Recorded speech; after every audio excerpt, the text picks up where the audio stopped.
Are you excited about buttons? Good.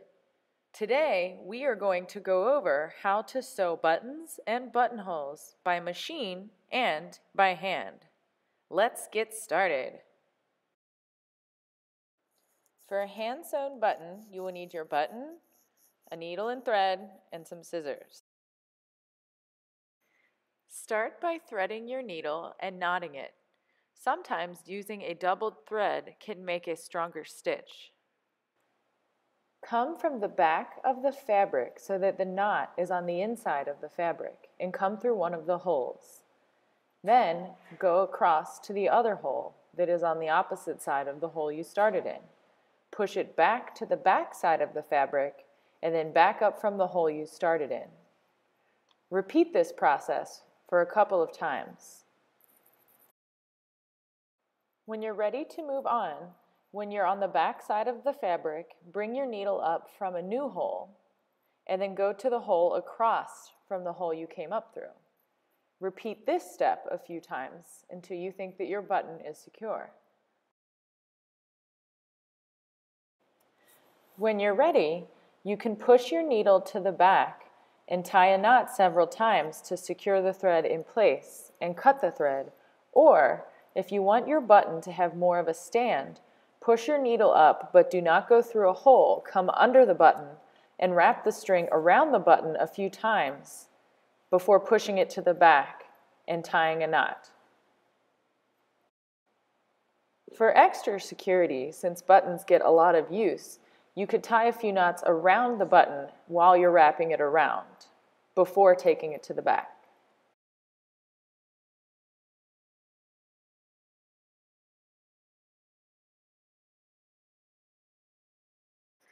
Unfortunately, not all sewing machines will sew buttons, and it's going to be different on every machine. So I'm just going to show you what this process would look like on a sewing machine, but you may have to read the directions for your own sewing machine at home. The first step in sewing a button on a sewing machine is preparing your machine.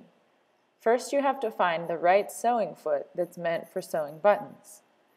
Then, you have to lower the feed dog, which is what pushes fabric through the machine so that the button will stay in place.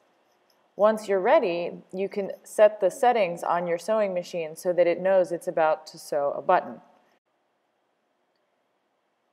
These are some examples of the settings on the machine I am using here.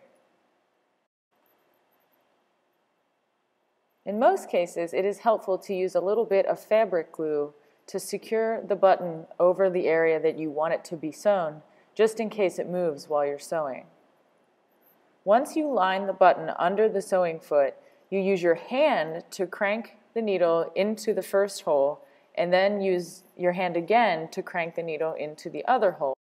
It is important to hand crank the needle first, because if the needle is not lined with the buttonholes and it hits the button, it will break the needle. You can change the stitch width on the machine to make sure that the needle can fit through each buttonhole. After you have pressed the sewing foot pedal and sewn those two holes a few times, when you go to cut the thread, you leave about 5 or 6 inches of thread before cutting, and then you'll use a hand sewing needle to push the front thread through one of the holes to the back of the fabric where you can tie a knot to secure the thread in place. Remember, buttons get a lot of use, so you want to make sure they're very secure. If the button has 4 holes, once you've finished your first set of stitching, you'll have to turn the button so that the next set of holes is horizontal to the sewing foot. You will repeat the same process as before, only in the other direction, to create a cross shape between the buttonholes.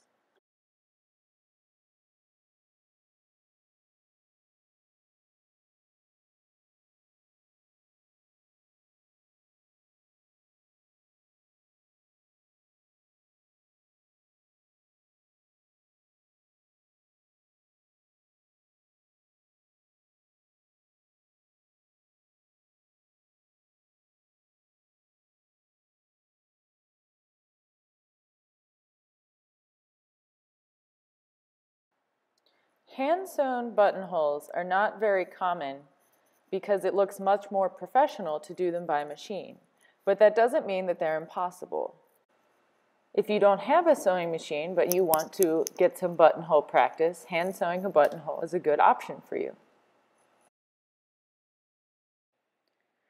Start by drawing a line where you want your button to be. Make the line as long as your button plus 1/8 so that there's room for movement. Then you will go ahead and cut open this line with a pair of scissors. That's the big difference between a hand-sewn buttonhole and a machine-sewn buttonhole. In a hand-sewn buttonhole, you cut the buttonhole open before sewing, and in a machine-sewn buttonhole, you cut the hole after sewing. Start by threading your needle and knotting it. Push your needle through the back of the fabric close to the buttonhole. Bring your needle around through the buttonhole and back up under the fabric to the front side again. So you're wrapping the thread around the buttonhole all the way around. This will take a long time and maybe a little bit of patience, and you want to try to do it as professionally as possible, making sure that every time you bring your needle up to the front side, it's close to the stitch that was there before it. For more strength or visual appeal, it's an option to go all the way around the buttonhole twice in this manner, but that would take a really long time. So maybe put on a good book on tape or a good movie with some friends while you do this process. When you've gone all the way around and you think you're finished with your buttonhole, you'll bring your stitch around to the back and stick your needle under one of the already formed stitches and tie a knot. You will probably want to do this several times to secure the stitch in place.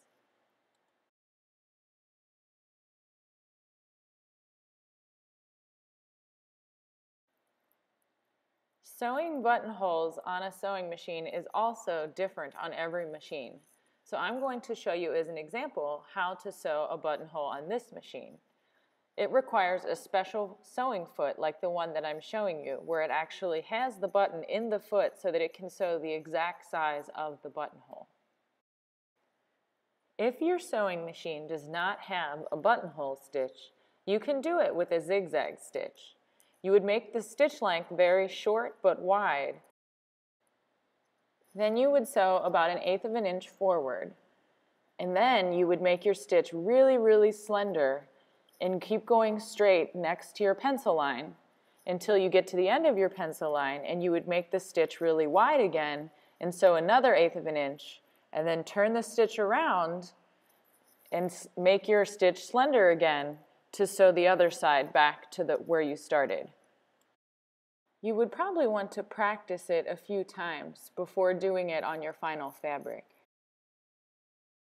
If your machine has a buttonhole stitch, you would line the end of your pencil drawing with the needle, and you would press the pedal and watch the machine sew the buttonhole for you. It's a pretty magical experience. Did you know that most standard industrial sewing machines do not have a zigzag stitch? That is a benefit to having a consumer sewing machine because you can sew your own custom buttonholes.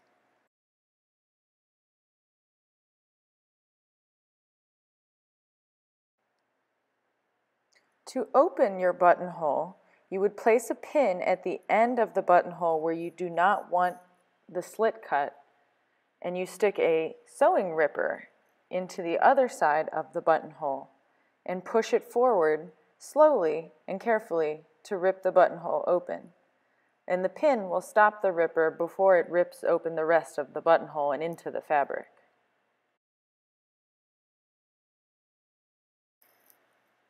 Here, I just wanted to compare for you the difference between a hand-sewn buttonhole and a regular buttonhole, just to show you what they look like.